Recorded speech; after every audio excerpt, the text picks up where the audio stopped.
मुक्तीभूमी सुरक्षा रक्षक प्रकरण धरणे आंदोलन करणाऱ्या पीडित कुटुंबांना न्याय न मिळाल्यास तीव्र आंदोलन। येवला येथील मुक्तीभूमीवरील सुरक्षा रक्षकाचे डॉक्टर बाबासाहेब आंबेडकर पुतळ्यासमोर बेमुदत धरणे आंदोलन चालू असून आज तिसऱ्या दिवस असून देखील आंदोलनाची दखल घेत नसल्याने यावेळी शरद पवार गट, राष्ट्रवादीचे ज्येष्ठ नेते माणिकराव शिंदे यांनी आंदोलनाला पाठिंबा दिलाय। तसेच स्वाभिमानी रिपब्लिकन पक्षाचे महेंद्र पगारे यांनी देखील या धरणे आंदोलनाला पाठिंबा देण्यात आला असून जर पीडित कुटुंबाला न्याय नाही मिळाल्यास तीव्र स्वरूपाचा आंदोलन यावेळी राष्ट्रवादी काँग्रेस, शरदचंद्र पवार गट व स्वाभिमानी रिपब्लिकन पक्षाच्या वतीने करण्यात येणार असल्याचे यावेळी सांगण्यात आले। आज या ठिकाणी सिद्धार्थ हिरे हे धरणे आंदोलनाला बसलेले आहेत। त्यांच्या न्याय मागण्याकरता ते या ठिकाणी प्रयत्न करत आहे। त्या प्रयत्नांना पाठिंबा म्हणून राष्ट्रवादी काँग्रेस, शरदचंद्रजी पवार या पक्षाच्या वतीने मी या ठिकाणी त्यांच्या या मागण्यांना पाठिंबा देतो। आणि या ठिकाणी महेंद्र भाऊ पगारे, स्वाभिमानी रिपब्लिकन पक्षाचे अध्यक्ष, यांनी जे अपेक्षा व्यक्त केल्या किंबहुना उद्यापर्यंत न्याय मिळण्याची त्यांची जी भूमिका आहे ती देखील योग्यच आहे, काही हरकत नाही। राजकारण करण्यापेक्षा या आंबेडकरी जनतेला न्याय दिला पाहिजे का ज्या आंबेडकरी जनतेने या मतदारसंघाच्या प्रतिनिधींना 4 वेळेस संधी दिली आणि त्यांच्यावर अन्याय अशा पद्धतीने होणार असेल, त्यात ही आंबेडकरी जनता अजूनही त्यांना 36 तास देत आहे, काही हरकत नाही। परंतु माझं मत आहे का या ठिकाणी यांना जर न्याय मिळाला नाही तर महेंद्र भाऊ पगारे आणि आम्ही सर्व राष्ट्रवादी काँग्रेस, शरदचंद्रजी पवार पक्ष या ठिकाणी न्याय मिळवण्याकरता सर्वतोपरी प्रयत्न करू।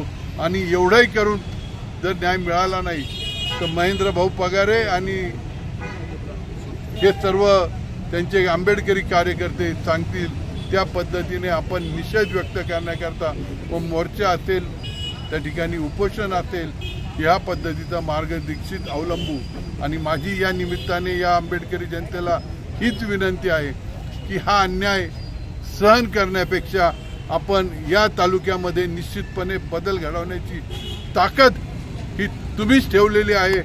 ही बाब लक्षात घेऊन या ठिकाणी आपण भविष्य काळामध्ये हा बदल करण्याची वेळ आली ती ओळखून बदल करण्याकरता तत्परतेने निश्चितपणे एकत्रितपणे प्रयत्न करावे अशी देखील अपेक्षा व्यक्त करतो।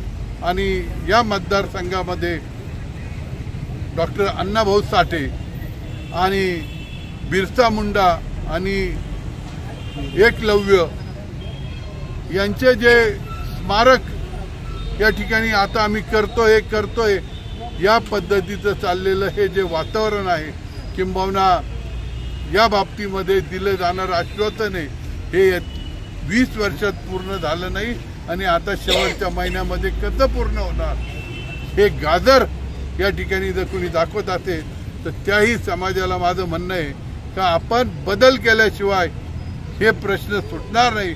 आपण बदल करा। पहिल्या वर्षामध्ये निश्चितपणे हे सर्व प्रश्न या ठिकाणी सोडवण्याकरता आपण तत्पर राहू एवढंच सांगतो आणि थांबतो। जय हिंद, जय महाराष्ट्र, जय राष्ट्रवादी शरदचंद्रजी पवार। आज 3 दिवसापासून जो हिरे परिवार जो आहे त्यांच्यावर मुक्तीभूमीवर जो अन्याय झालेला आहे त्या अन्यायाला न्याय मागण्यासाठी 3 दिवसापासून बाबासाहेब आंबेडकरांच्या पुतळ्यासमोर या ठिकाणी जाहीररित्या ते धरणे आंदोलन करत आहे। त्यांची काय चूक आहे हे जग जाहीर तरी झालं पाहिजे, परंतु फक्त मुक्तीभूमीवरचा अनुसूचित जातीवरचा कर्मचारी हटवला गेला आणि त्याचा ठपका या त्यांच्यावर ठेवला गेल्यामुळे राष्ट्रवादीचे जे शहर अध्यक्ष होते त्यांनी आणि त्यांच्या शिवसैनिकांनी म्हणजे बाळासाहेब लोखंडे आणि दीपक लोणारी यांनी मात्र पत्रव्यवहार करून त्यांना अतिशय चुकीच्या रीत्या त्या ठिकाणून कामावरून त्यांना काढून टाकलं। त्या धावपळीमध्ये त्यांची पत्नी जी पल्लवी पगारे होती तिचा गर्भपात देखील झालेला आहे। त्या 3 दिवसापासून न्याय मागत आहे की आम्हाला कामावर पूर्ववत करा आणि जे संबंधित आमच्यावर कारवाई करण्यात आली त्या संबंधित इसमावर गुन्हे दाखल करा ही त्यांची मागणी आहे। आणि त्या मागणीला अनुसरून आज आम्ही मोठ्या संख्येने या ठिकाणी त्यांना पाठिंबा देण्यासाठी आलेलो आहोत। आदरणीय साहेबांना माझी विनंती आहे की साहेब आपण सांगता मी फुले आंबेडकरांच्या विचाराचा पाईक आहे आपण ओबीसीचे मोठे दमदार नेते म्हणून संपूर्ण देशाला सांगत आहे आम्हाला तुमचा आदर नाही आदरच आहे, परंतु तुम्ही खरोखर फुले आंबेडकरांच्या विचाराचे जर असाल अजून दूधचं दूध आणि पाणीचा पाणी करा, हे हिरे परिवाराची उलट तपासणी करा आणि त्यांना उद्या दुपारपर्यंत न्याय द्या.